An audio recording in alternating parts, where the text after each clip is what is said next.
All right. This is Michael Manjos, Chairman, Board of Finance. Good evening. Today is October 15th, 6 o'clock. The regular meeting of the Board of Finance. I'm going to confirm all the members. Please respond in the affirmative that you're here. John Ostrzewski. Here. Dan Krajewski. Here. Steve Kirsch.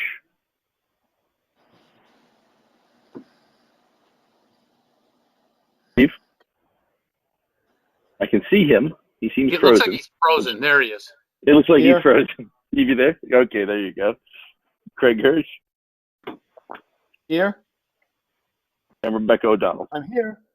Here. And we also Can have you hear me? First Selectman Ken Kellogg.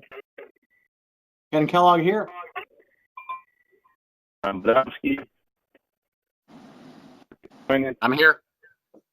And Heidi Mead. Here. All right. I hereby declare the quorum, call this meeting to order. A copy of the agenda and related materials have been posted on the town of Monroe's website, www.monroect.com, for public inspection. This public meeting is being conducted remotely in compliance with Section 1 of Government Law's Executive Order 7B, dated March 14th, using GoToMeeting electronic conference. Using technology, computer, tablet, smartphone, or telephone, using the access. Please be advised that if meeting has any participation information to access the correct meeting. This is given that only 250 participants may access this remote electronic public meeting at one time. Access to this meeting using this technology is granted solely by the technology provider on a first access basis and is not controlled by the town of Monroe.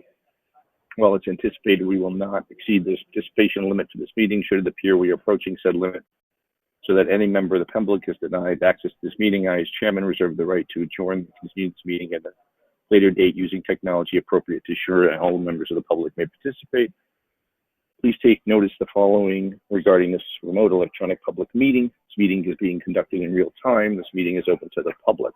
Any member of the public may listen or view this meeting anonymously.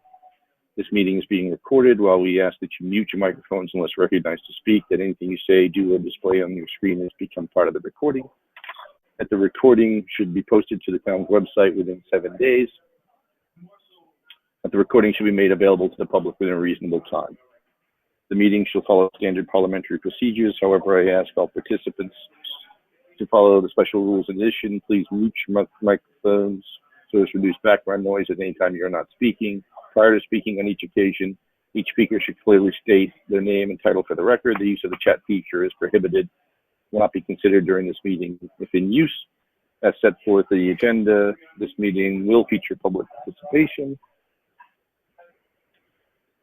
I have not received any written comments from the public between the date of the agenda was posted and 1 hour before the start of this meeting.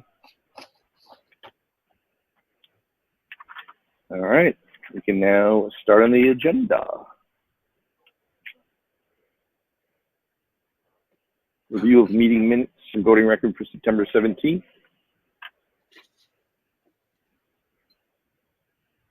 Do you want to make a motion? Sure, John Ostrzewski, Vice Chair. Motion to approve the meeting minutes as submitted. Steve Kirsch, second. Okay. Any questions, concerns, comments?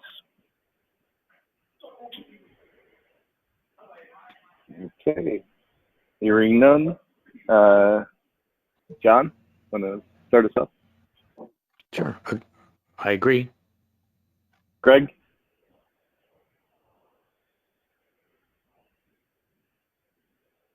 Not hearing Craig. Jump back to Craig. Steve Kirsch? Aye. Micah? Aye. Dane? Aye. Myself is aye. Craig, are you there? I don't know if we had Craig before.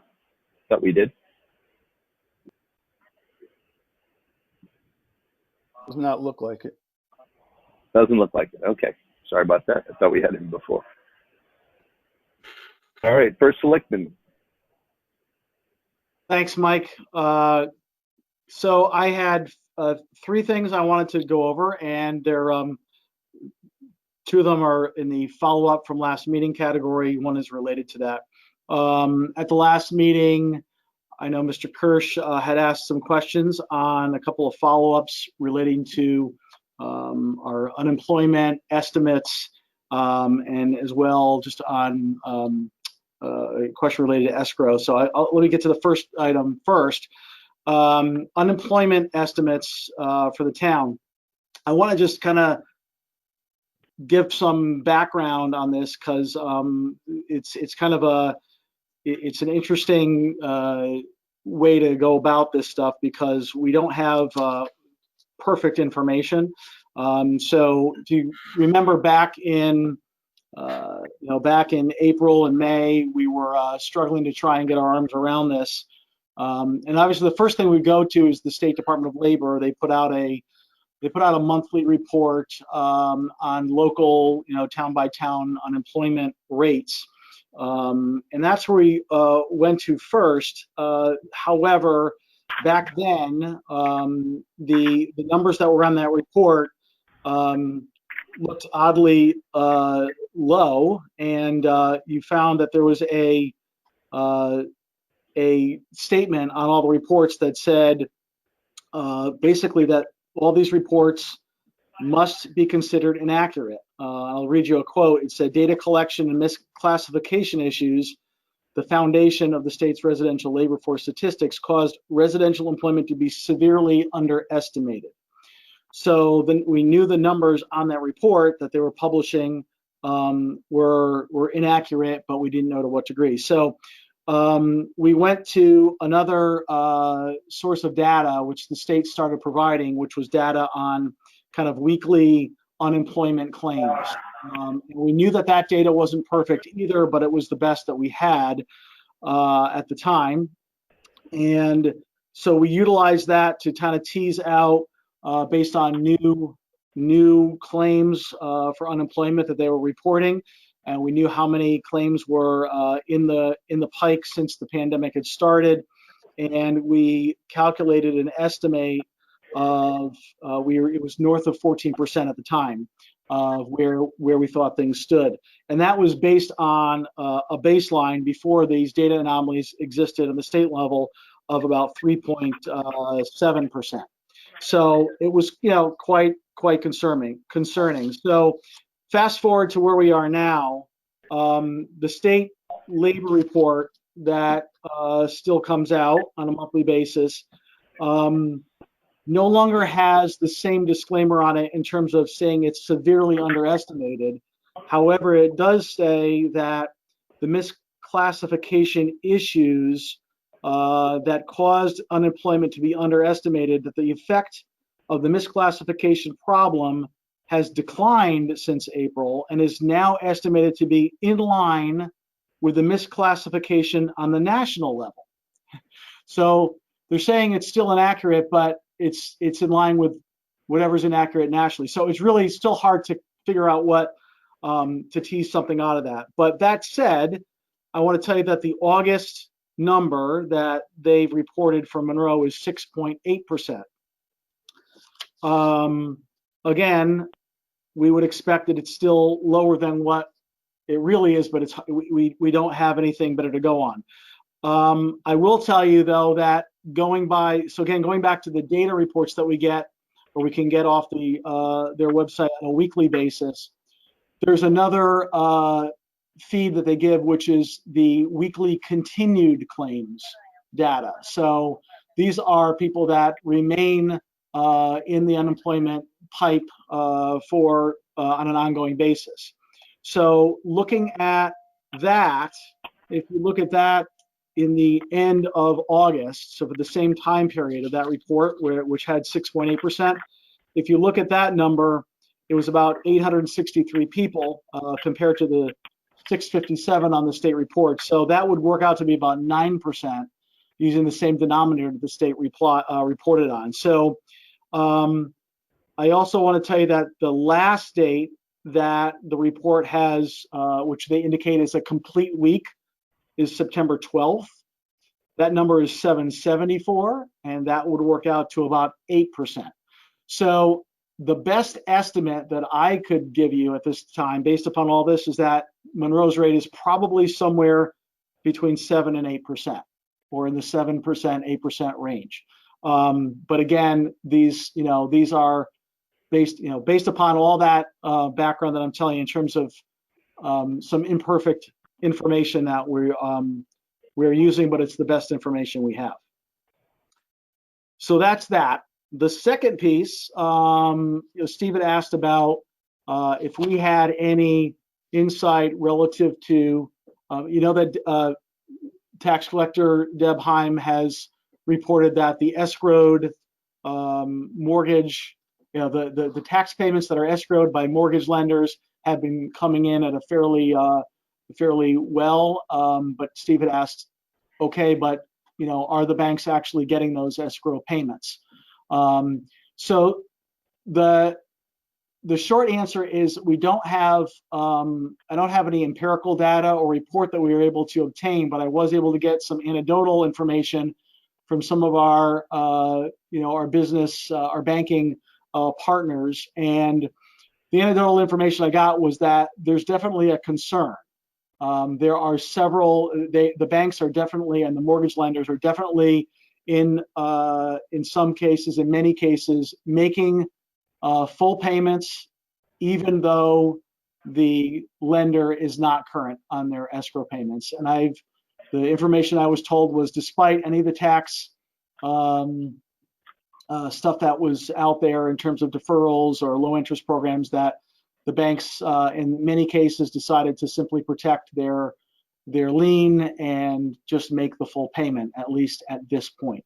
So unfortunately, I don't have anything more precise than that. That's the best information we could get you at this point. So the concern is there, but it's hard to put hard numbers on it. And the last thing I just wanted to share is this is kind of somewhat hot off the press, but our assessor, Justin Feldman, had just given me a report earlier this week on the motor vehicle supplemental process. So as you know, those things get processed as they come in, and that results in a change in the tax liability based upon a vehicle's change. Most of that's usually driven by new vehicle purchases, right? So someone buys a new vehicle, they trade in their old vehicle, and typically there's a pickup on the, there's a net positive pickup in the assessment and the tax revenue. What Justin has given me is that the supplemental for this year is down 18.5% as compared to last time. So that's kind of data to support the fact that we've heard that people are not buying new vehicles. They're kind of holding on to what they have, and that kind of supports that. What Justin is unable to do at this point is kind of give us any translation as to dollars. It's just too early for that. We don't have enough. He hasn't been able to kind of crunch through that. I will say though, when reviewing the budget with Ron and Justin on that, and Deb, quite frankly, we tend to budget the supplemental motor vehicle line pretty conservatively. We usually come in okay in that regard. So I think from a revenue perspective, I think the risk is it's probably lower than the 18.5%, but it's certainly not zero. That's it. Okay. Appreciate that. Ken, this is Steve. Thank you very much for that follow-up. You're welcome. Mike, can I ask a question here of the first selectman? I don't know if you got any heads up on this from Mike. I had asked him, I was wondering about what's happening with Pepper Street from a financial perspective. The reconstruction has finally started. It's been a long time in coming. It's obviously gone to the council several times over the years for various reauthorizations and so forth. Can you give us any update, financially, where we are, how's it moving, or, any issues along there, since obviously the town has a fairly substantial chunk of money to, on the hook for this? If you Yeah. don't know it now, then take it for next time. We can certainly give you a more granular detail for the next time, but the town's portion of that project is 10%. The rest being covered by federal and state, and it's about $750,000 is the town's portion of it. As you know, it's fully authorized from a bonding perspective. We've made revisions along the way with the state approvals, which you referenced have gone to council numerous times. So the project's actively underway. If you've been down Pepper Street, you've probably seen the work being done there. So the project's rolling along. I know that invoices are coming in. I know that our town engineer and Ron have been working diligently to make sure that we get those submitted. Ron's actively involved in submitting those to the state, so that from a cash flow perspective, we're not fronting that 90% any longer than we have to. And I know it's proceeding along. Other than that, it's they're pretty early into the the project just didn't start but a few months ago in terms of construction. So I think Ron, not to put you on the spot, I don't know if you got any sense from just a processing of all the grant stuff that has to be submitted, or we can certainly follow up next month. But yeah, I was going to say, it's not an agenda item, so I really don't want to go deep in this because it's not technically on our agenda. We can certainly add it for next month, and give them time to put an update together. Yeah, I don't think there's any red flags at this point. So. Okay, thanks. Yeah, living right around the corner, I'm well aware of the construction. That's really why I was asking. Is hadn't heard anything financially at the council or anything. So thank you. Sure. All right. Public participation. Anybody? This is Nick Kapoor. I'd like to participate. Terrific. Anybody else? Make a list.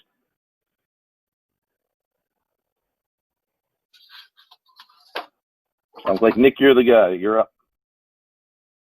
Thank you, Mr. Chairman. My name is Nicholas Kapoor. I reside at 109 Meadows End Road. I am a member of the Board of Education, but I would just like to represent this evening that I'm speaking on behalf of myself only, and my comments don't reflect that of any other board member or the board as a whole. I'd like to talk tonight about the Board of Education surplus that is on your agenda. I'd just like to kind of go through the timeline of where we've been with the Board of Education. And I want to start by saying that the teachers negotiated in good faith in the contract that was passed. However, there was a lot of discussion and a lot of upheaval with regards to the passage of this contract. The chairman of this board sent a letter to the town council chair that was read aloud that urged the council to reject the contract.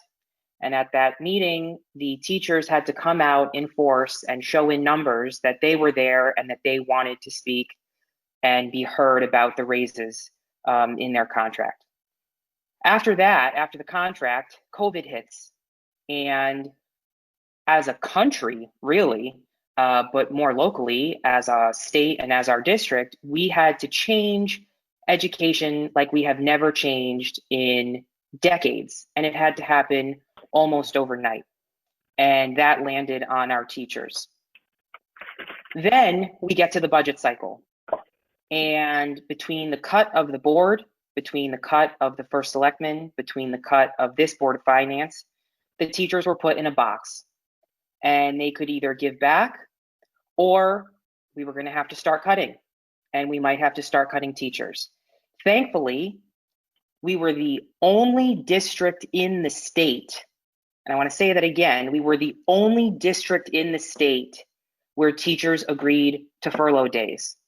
And the teachers did the right thing, and the Board of Education still had to make some very, very painful cuts that we are still seeing the ramifications of.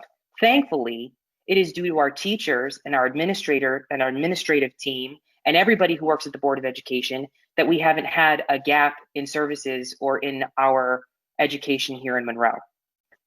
Now, the Board of Education has a $323,000 surplus, and the town has upwards of a $700,000 plus surplus from the last fiscal year.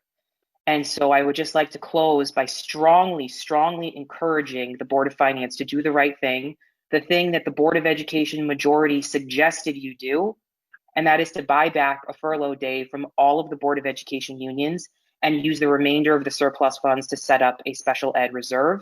I believe that we do need a special ed reserve, but at the same time, our teachers did the right thing, and we now, as a town, the Board of Finance also needs to do the right thing as we head into another budget season. Thank you for the time. Thank you, Mr. Chairman. Thank you, Nick. I'll just ask one more time in case anybody else wanted to participate.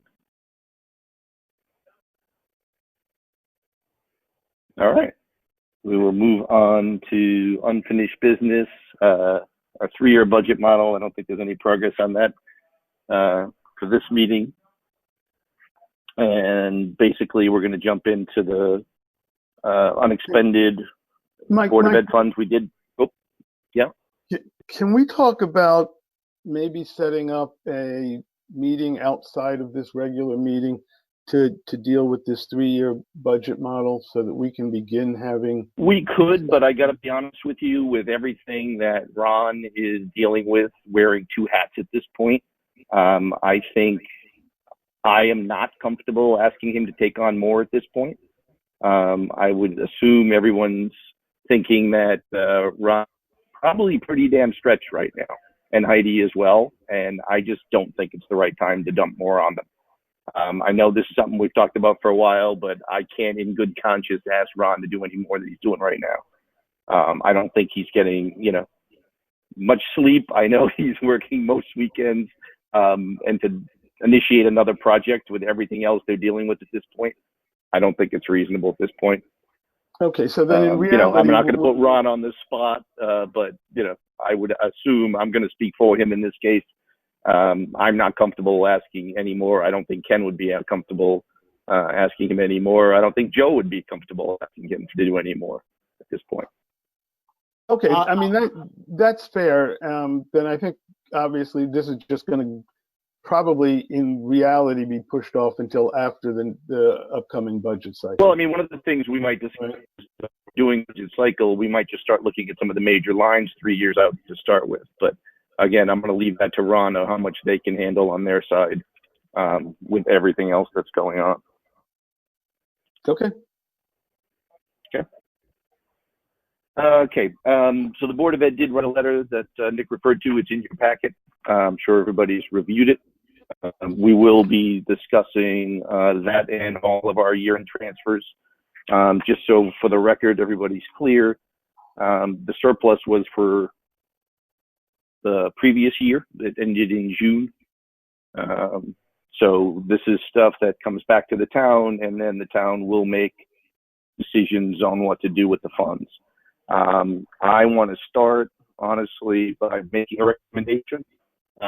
I've discussed this with a few people, but not too many. And, I know we discussed it at last week's meeting.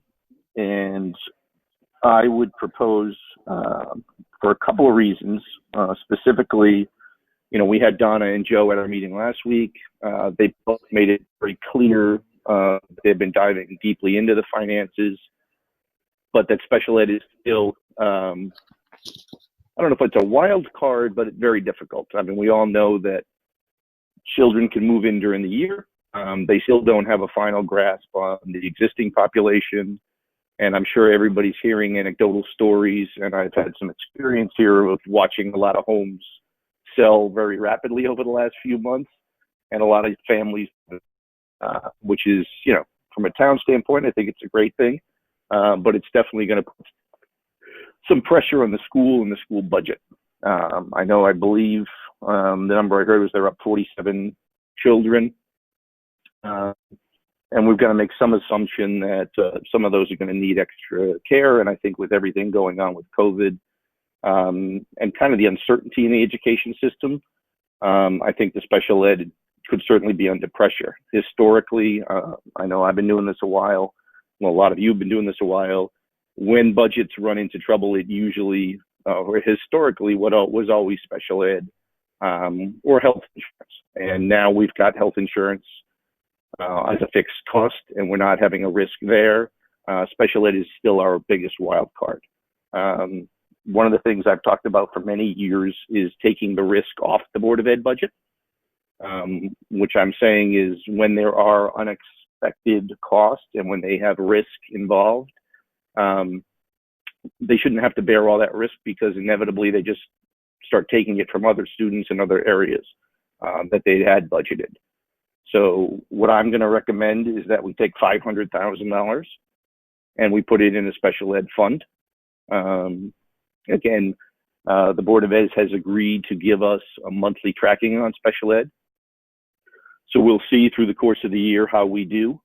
And we will see also, you know, how they're tracking through the course of the year. And then if they do get into trouble later in the year, we'll be able to tap that kind of backstop reserve to protect them from taking the budget in other places.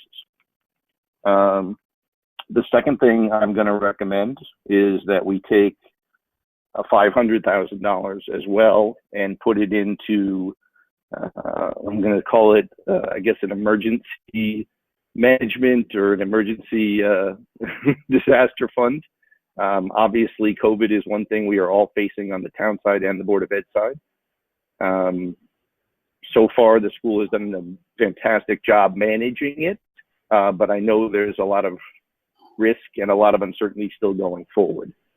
And the other thing everyone's got to keep in mind is we're 3 months into a 12-month budget. I think all of you remember that in January of last year, the Board of Ed came to us and told us they had $1.2 million deficit and ended the year with a $300,000 surplus. That just speaks to the uncertainty of what can happen. I think it's certainly a possibility that we could see an interruption in school at some point. We don't know what we're going to face over the winter. I just think it's very early in the year to make any moves on the Board of Ed side. I think this will safely protect the town's finances and the Board of Ed from having expected costs. And we also have to keep in mind that if the course of the year they are realizing they are having savings because of COVID, which is what happened last year, they can certainly reallocate those funds. We got to keep in mind the Board of Finance cannot decide what Board of Ed spends a dime on. So they have a budget, they can spend it on anything they like. And it is out of our control, and we are not entitled to influence, communicate, or suggest. It's something that was hands off, and I believe in that strongly. Everybody knows I've been doing this a long time, and that's kind of where I come down on it. Certainly up until the very end of the year, they could certainly reinstate anything they wanted to reinstate if they have the funds available from other places. And, you know, I'm just saying 3 months into the year, we don't have an idea where they're going to be in 6 months. So that is what I'm going to recommend. I'm going to ask Ron and Heidi to kind of draw something up that we can vote on and discuss. And maybe while they're doing that, we can get some input from some other people. Maybe I'll start with you, John. Thanks, Mike. Yeah, John Ostraszewski, Vice Chair. So I guess the one question I've got, just so it's on the record and clarified, what's the surplus from the town side so that when we add it to the Board of Ed, we see the total number that now we're dividing into $500,000 and $500,000? Yeah, Ron, can you give us that? I think it's around $1.1 million was my. Yeah, so it's in your budget pack. Let me just get the, so you got the fiscal year. You've got the fiscal year budget, year-to-date budget report in your pack. Right. So there's a, let me just, give me a second. Find the page for us. Yeah. First, I'm trying to rotate my budget pack here, my pack, so I can read it. Is page 30 of 121? So there was a, and again, this was a structural deficit in the revenue portion of the budget, but the revenue portion of the side of the budget had a $1.6 million deficit, but that was that's not as bad as it looks because we just didn't utilize 1.6 million of fund balance. That was Fund balance, right? So the expenditure surplus, excuse me, so the expenditure surplus on page 18 Right. of the fiscal year budget report, 2.7 million. So you net those two numbers, 1.6. And you're 1140 roughly, right? Right. Okay. Hey, Mike, if I could just jump in real quick, I think, one of the things I want to point out is, a lot of that, I mean, there's obviously a lot of different reasons, but you'll recall I did put on somewhat of a freeze of certain spending during the COVID crisis. So a lot of that, a lot of it is due to us, backing off on certain things. And I got to say, I certainly support the concept of having a general emergency fund for COVID. We also have exposure remaining from the tropical storm because we don't know how much we'll get reimbursed on that. And so I think, there's a lot of good sense in kind of parking that over there. And, I think we have an emergency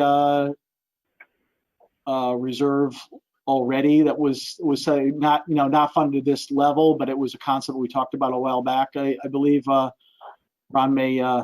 or Heidi may remember how it was structured or how it was set up in Munis, but I know we had something. I think it's in line with that. But I just wanted to point out that I think a lot of this, some of the surplus is certainly due to us pulling back on certain spending because of the COVID uncertainty. Correct. Yeah, thank you. Anything else, John, so we you add had to them. Well, I was just going to say, if we add it together, it's $1,460,000, so or thereabouts. So you're suggesting we put $1 million on the side. I don't know if we should put the rest of it into the disaster fund just so it rounds it all out, or did you have something else in mind? Well, you I wanted think to do? when I talked to Ron, I mean, actually, I came with $1,140,000 was what I came with. Right.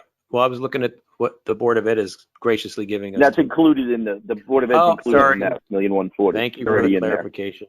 I was fine. I was So looking the for free money.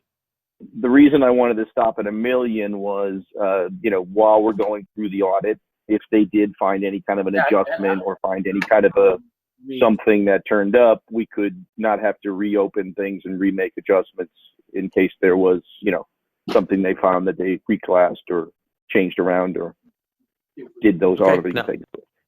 Well, thank you for the clarification. So no, I fully support your recommendation, Mike. That sounds very reasonable and fiscally sound. Thanks. Okay. Steve?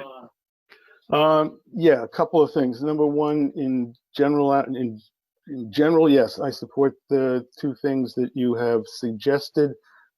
We have a resolution later tonight that has a number of interfund transfers. So I'm assuming that number 3, the money that represents the Board of Education fund coming back, we will just say that in that motion that we'll put it to a fund for special ed. Yeah, we'll have Rich or Ron draw that up. Either we put it in the special ed fund or we put it to the general fund and then do a transfer of the 500 out of the general fund to that, whatever he prefers from an auditing standpoint, I'm comfortable with. So okay. What it's going to be is it's going to be a transfer out of the general fund to those other two funds.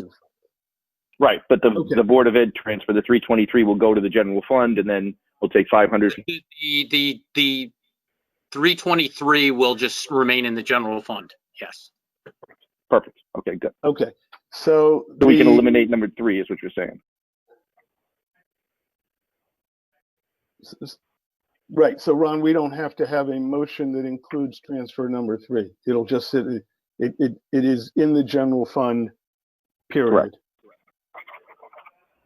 Correct. So the way the way that the last transfer will read is again, transfer out of the general fund $1 million to the other two funds. Correct. 500,000 each. All right. So you'll write that up now. Okay. We'll let you scribble. Yeah. yeah. If you can scribble it up and then at least get something, maybe we can just post it here so we can see the text of it while we're Actually, talking. we had it linked from a Excel spreadsheet, so it's all. Give us like another 30 seconds. That's fine. I'd like to address the special ed. I've been looking at the historical numbers of changes in enrollment. We all know that it has been that we always increase over time.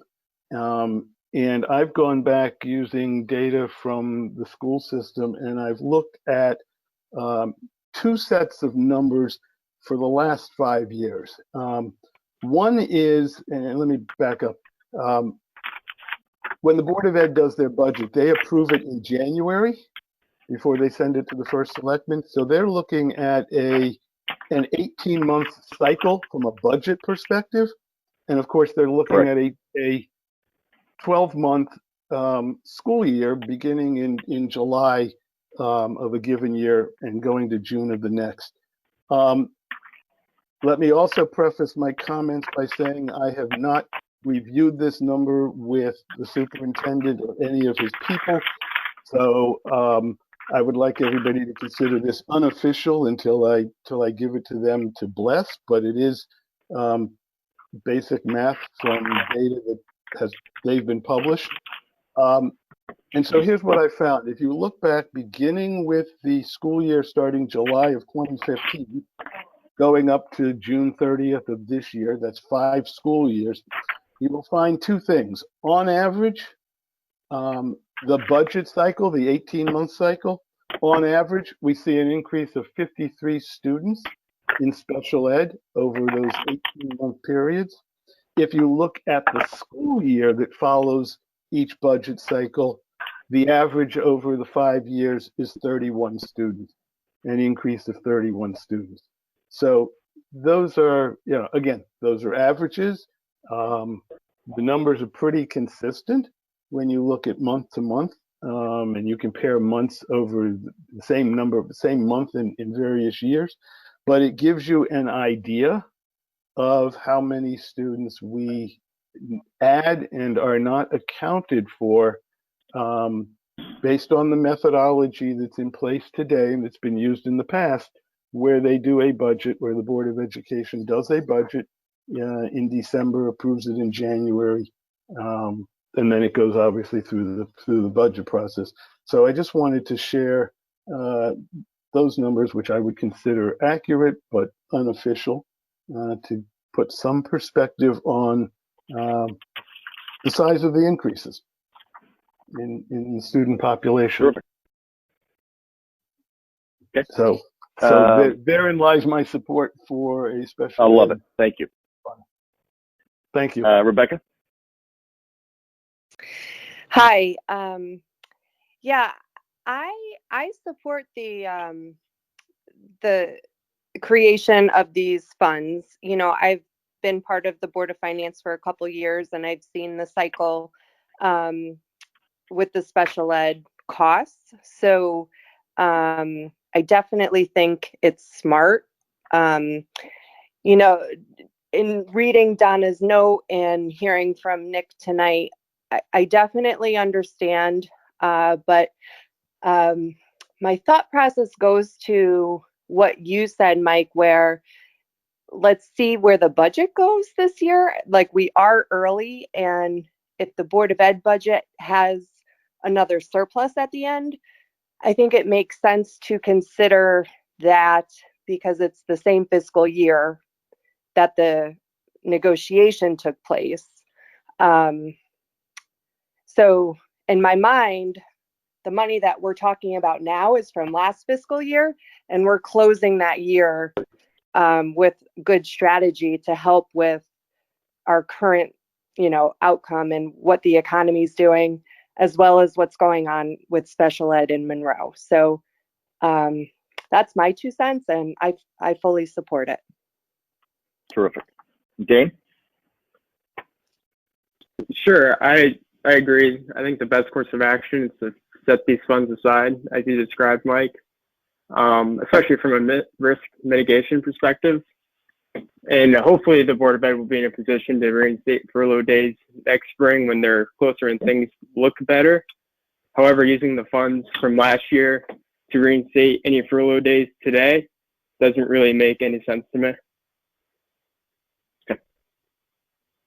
Terrific. All right, Ron, looks like you got a motion drawn up already. It's really small, but I can see it. Yeah, so Mike, the motion that's in your pack was just adjusted for interfund transfer number 3 at the bottom. Terrific.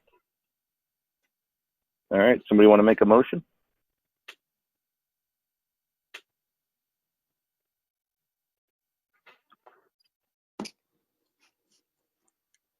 I mean, if you so desire, you could make a motion to waive the reading of the transfers and a Right. second motion to incorporate that into the minutes as Right. presented. Somebody want to make me a motion? Sure, John Ostraszewski, Vice Chair. I make a motion to waive the reading Accept. of the transfers, but incorporate the full text in the minutes. Do I have a second? Steve Kirsch, second. All right. John, I'll let you vote first. I vote aye. Steve? Aye. Abe? Aye. Rebecca? Aye. And myself, aye. John, you want to make a motion to approve? I was going to let Steve do that. Oh, yeah. He's got quiet on us tonight. Give up his I'm- job. I move to accept the transfers as listed. Okay. We have a second? Rebecca Anchor O'Donnell, Candy, I'll second it. Any further discussion? All right. John? Aye. Rebecca? Aye.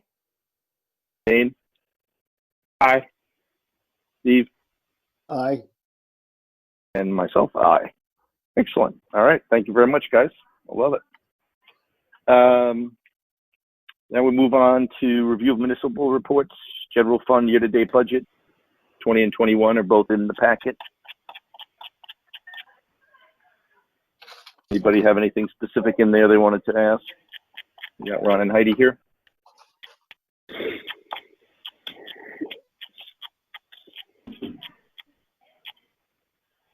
No, I don't have a question so much as I would just like to reiterate something from the first selectman's comments, because I've asked this question about the collections at each of the last several meetings, and I noticed that there is some confusion out in the general public.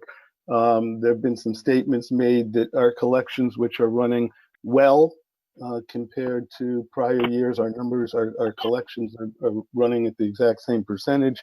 The issue is not that our July, August collections were expected to be bad, but rather we don't know how the impact of unemployment and so forth is going to be on the payments in the second set of payments, which are a January 2021 set of payments. Correct. And I just wanted to make sure that the public understood that the conversation we're having has always been that we would have expected the July payments of this year to be good because people would have been putting into their escrow prior to COVID, as opposed to the second half of the payments that are going to be done later. And I noticed that there's some confusion out in the public, so I just wanted to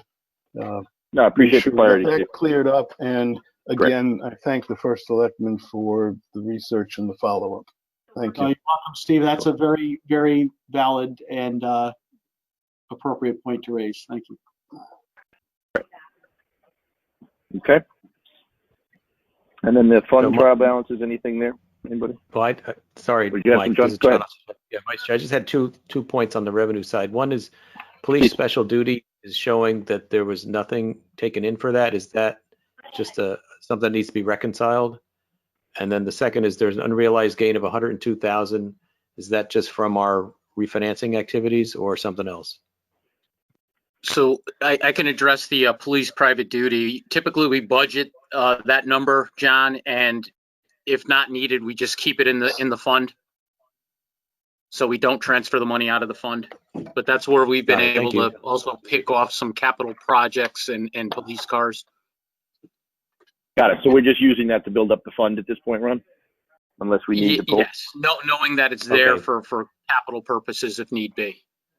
Got it. And just Thanks. so we know, is it tracking normally? Has there been less work? I mean, I don't know if they were doing less work over the summer or because of COVID, or have we seen anything negligible there?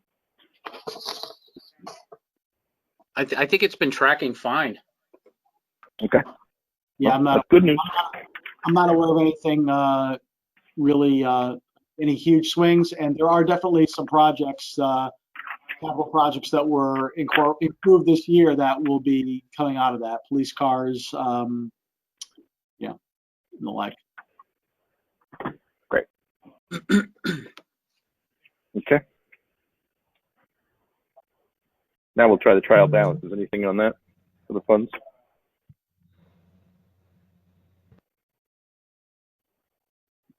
All right. Hearing none, we'll head to the tax collector. Hi, everyone. Deborah Heim, tax collector. I believe everybody has a copy of our report. We are trending quite well, and like what Steve said, the second half is the unknown, how everything's going to go, because right now everybody was getting their unemployment checks and everything, COVID and everything else, and the second half will be the unknown. But we are trending quite well. We're at 52% to the collectible and 56% to the budget.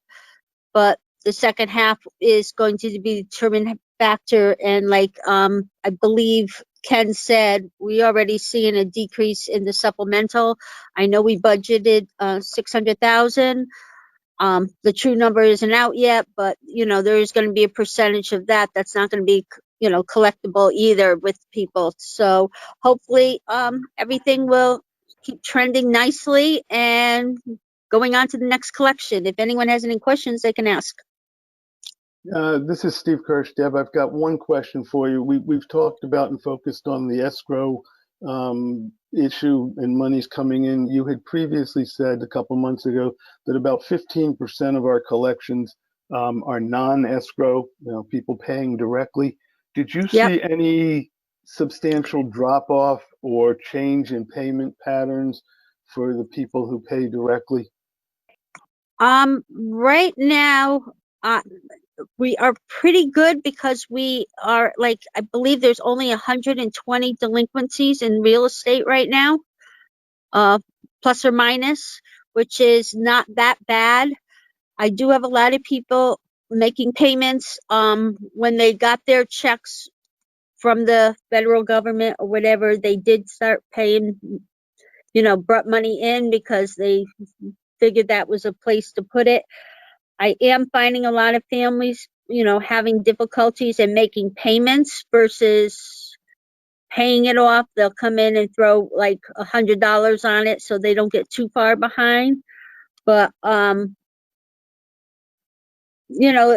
there's always hard times. And I do have a couple people that are calling up and saying that, they're still unemployed. I had somebody today who called and said, what can I do? Because they don't think they're going to make their January payment. And they're concerned with January. Their July was paid. It's the January that. And then I always have that unknown also with new people who buy in houses that are first-time homeowners, not knowing that taxes and everything are due. So that is also unknown when first-time, large influx of new homeowners, if they're not escrowed. They're not sometimes prepared for that. Thank you. Okay. All right. Treasurer, Mr. O'Hara. Hey, Mr. Chairman. You hear me okay? This is Pat O'Hara, Town Treasurer. We got you. We even see you. Look at that. Yay, Pat. Yeah, I Your stepped first into cameo appearance. I stepped in. I bought an iPhone. I'm a happy camper. So you all have your end of the month cash investment summary. You've essentially, again, made $6,600, which is woeful compared to where we were last year. But I will also point out that you made half of that money on $1.8 million and the other half on $48 million. I'll get back to that in a second. I will confirm with what Ken had said earlier. I've been talking to some banks. They are talking about how they're going to make the escrow payments, whether the payments are made or not, so they don't lose their position to the town from a foreclosure or lien standpoint. Your stiff rate is now trending at 0.06. And again, nothing's changed in the financial markets. The Fed is going to stay where it is. They're going to allow inflation to move a little bit before they change that, which leads me to discussing with the Board of Finance, getting the town of Monroe into the CDARS program. The CDARS program is the same as the ICS program, but now we're going to be talking about CDs. And as you know, CDs are going to have a term. So Newtown Savings Bank has 3-month, 6-month, 1 year, 2 year, 3 year, and 4 year. And I thank you for not putting more on Ron Banofsky's table, because one of the ways to start utilizing the CDARS program is get a cash flow projection going, so we know when we have cash that we can invest in, because we can go for 3 months, we can go for 6 months, we can go for a year. And to give you the rates, a 3-month is 0.12. So you're talking about doubling your money on just a 3-month CDARS investment. You do have in your packet a couple of pieces from Newtown Savings Bank. I think you got the retail agreement form, and you also got a summary of the penalties for early withdrawal. Obviously, we don't want to withdraw early, which is why we want to do the cash flow. So my question to the Board of Finance is this something they're interested in seeing the town doing? Yes. Yes. I have presumed all along that the big picture here is January, when we see what the tax collector gets for receipts. But I'd like to try and start to move some of this along right now, and get an idea from the Board of Finance what types of buckets of money they'd like to see invested in terms of how many dollars for what length. And again, I think this is where I need help from Ron to get the cash flow projection going. So any other input from Board of Finance on getting into the CDARS? I think this is a great idea. I commend you for bringing it to our attention. I would probably suggest, doing a laddered, 90, 180, 360, different buckets. So, we're not fully exposed on all our money, but, after 90 days, we can re-roll it depending on what we're finding. Again, without looking at the cash flow, I have a pretty good idea where it runs. This is pretty much our, one near our high levels. But to me, if we took $5 million and put it into something like this, I don't think it would put us in any kind of a risk. I think the only other thing we've got to factor in is, the cash flow that might be with Pepper Street, because that could be some millions we're laying out, even if it's only short time. Right. So I think the idea of understanding possibly the cash flows on that, and then timing it with the cash flows of this, I think would be a great idea. And maybe we could get a kind of a plan together for next, and not that we need to vote on it, but at least we can all be on the same page for next month's meeting. Yeah, this isn't really a vote on thing, but I do want to make sure we're all working closely together. Exactly, and I appreciate that. One of the things that I'm starting to see is, so what Chairman Manjos is pointing out is there's a bucket of money that we could conceivably put into a 1-year investment cycle and still not have a cash flow issue. As I'm digging a little bit deeper into this, Mr. Chairman, I'm actually seeing that we have larger numbers that are available to us that we can put in the 3 and 6 month cycle. And, you know, the tricky part right now is January. But once we get past January, this financial situation with interest rates is going to remain. So I think it behooves us to start trying to be aggressive. And I mean, I'm looking at the cash and investment report, which is, it's a monthly, you know, and our Junes have been 26 million, 24 million, and 27 million going back for the last 3 years. And that's always the low point, June. Right. You know, that's money we can put into 30 and 3 month and 6 month CDs. You know, the 3 months will double our money. The 6 month will, what, 150% almost. Right. So, and again, that's kind of where I need to get with Ron, and I know he's been running around real hard. So that's terrific. No, I mean, I won't speak for everybody. I'll let everybody else pipe in, but I mean, from my standpoint, I think that's a very logical approach. Mike, if I may. Please. Steve Kirsch. Yes, I had in my notes, can we ladder it?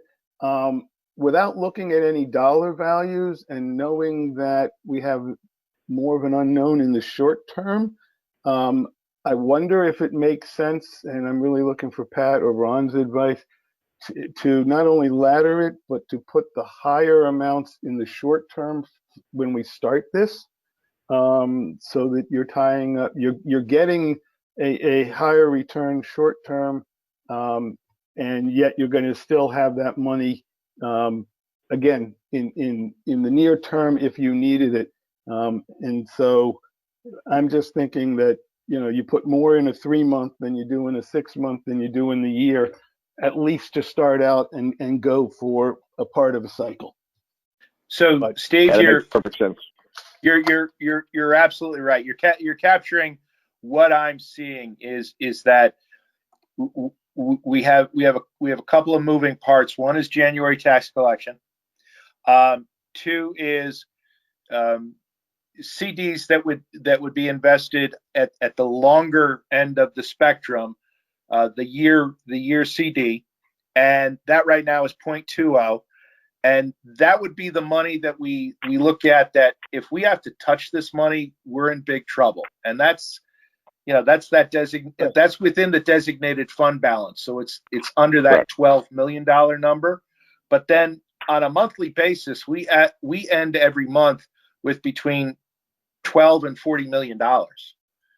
And so I've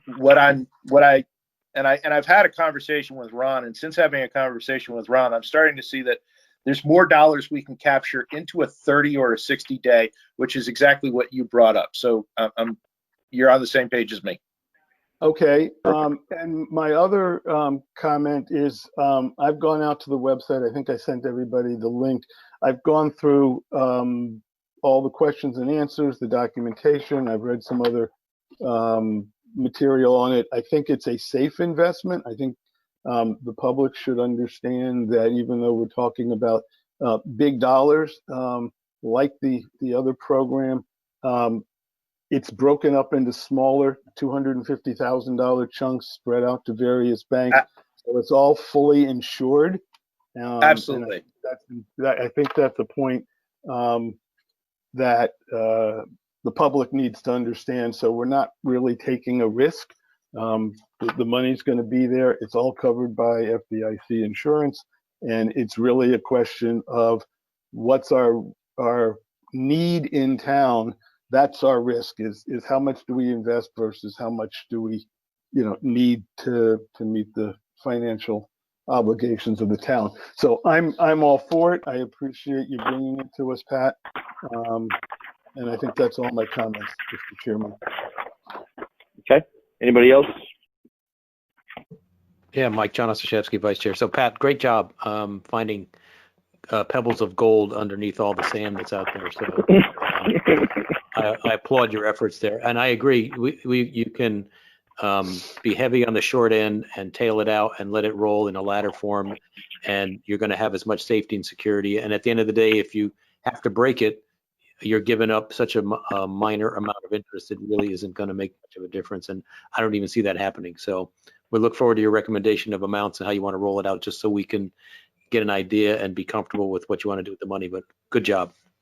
Thanks. And yeah, this is the kind of thing I've got to work closely with Ron on, because when Ron's comfortable, everybody's comfortable. And Steve, thanks for thanks for pointing out that so ICS, which we're already in, getting us the stiff rate, those investments are broken out under the FDIC insurance threshold, and CDARS is identical in that nature. All the investments will be broken out in the under an FDIC insured program, and you'll have capacity to select banks as well, or not select banks.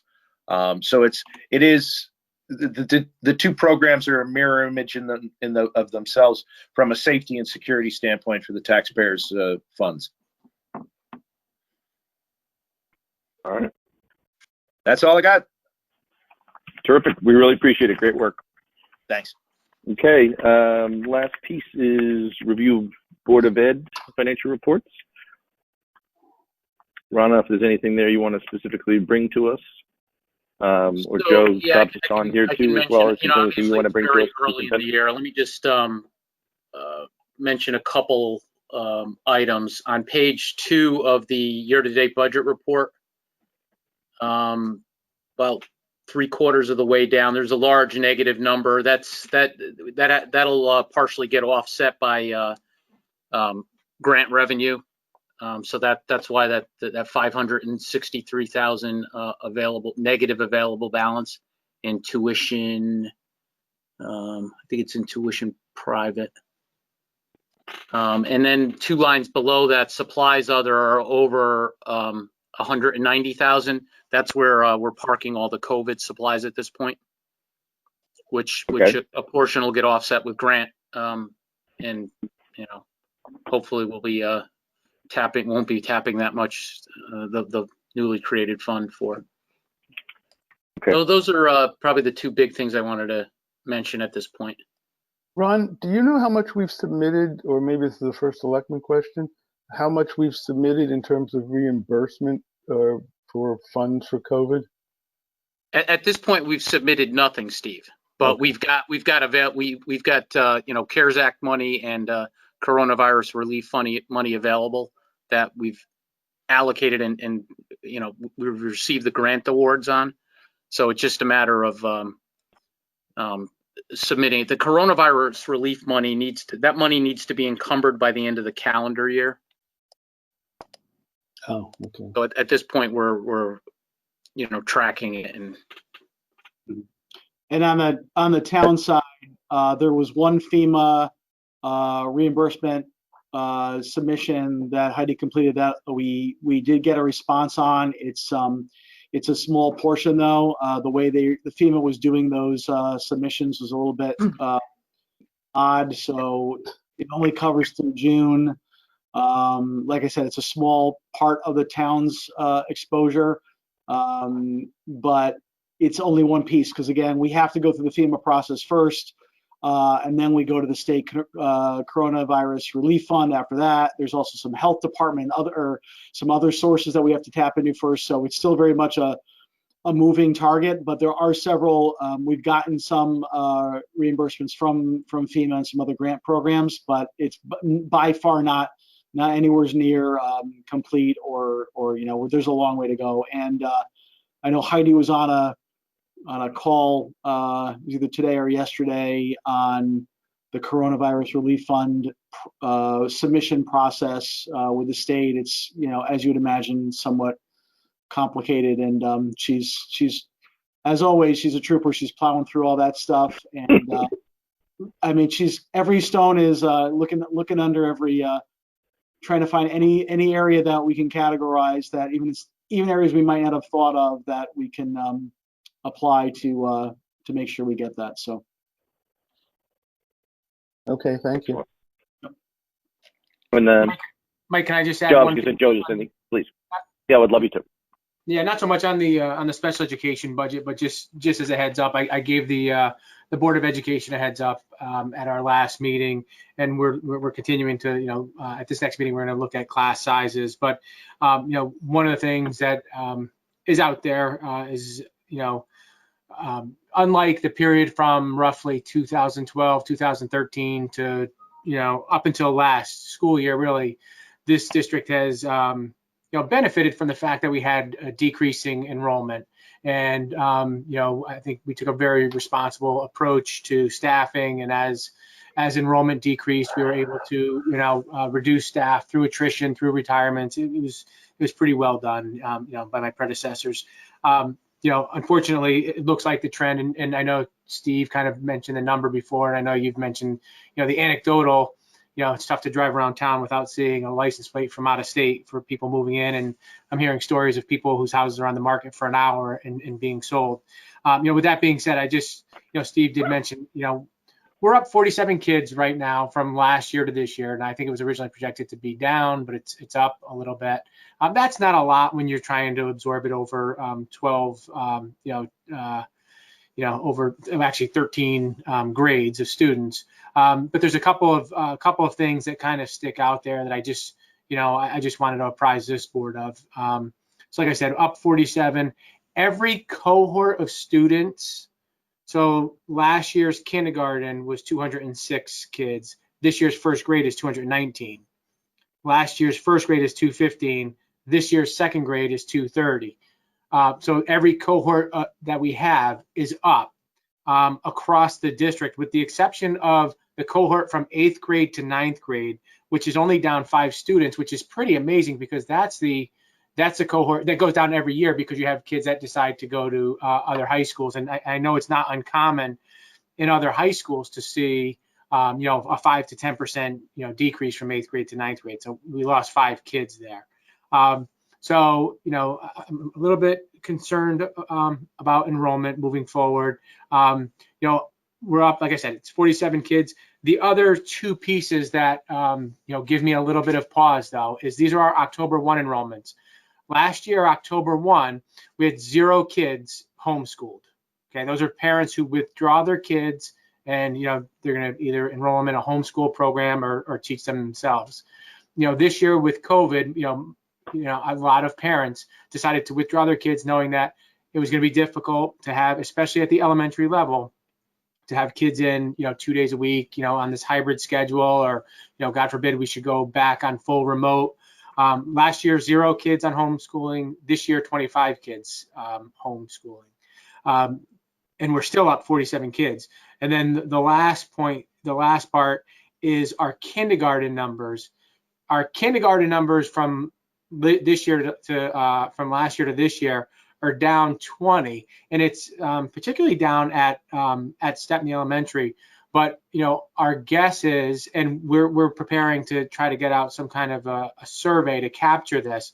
But quite honestly, if you had a kid who was turning 5 in June or July, you might have you would send him to he was ready to go, or she was ready to go to kindergarten, knowing that they were going to have a much different experience than they would have had in previous years. You might have held your kid back, and that's my suspicion, is that that's the grade where we're seeing the fewest amount of kids. And I do know, I did talk to some parents. I'm like, hey, listen, we're going to keep them back a year. We're going to wait, and we'll do another year of preschool or daycare and send them then. So again, I Do just you think wanted. you see a big jump next year? So I think we could see a big jump in our K numbers next year. We might see a little bit of a bubble.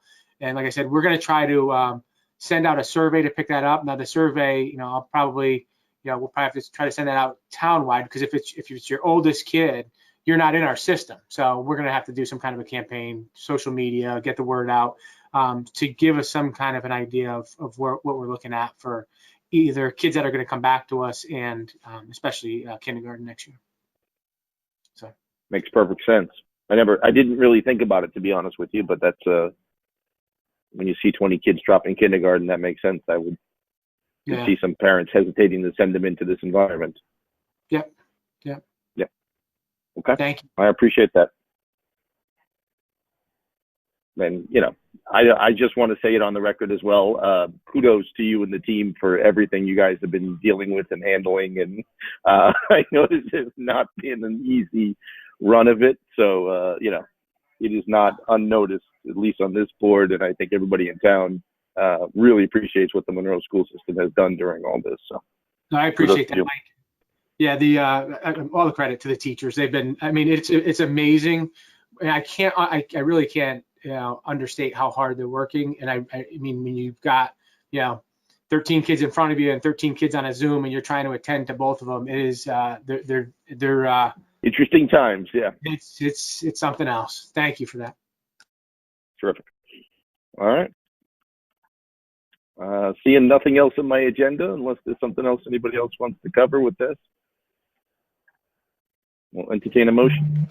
Well, before the motion, John Ostrowski, Vice Chair, I just want to echo your sentiments, Mike, to Joe and all the teachers and everyone involved there.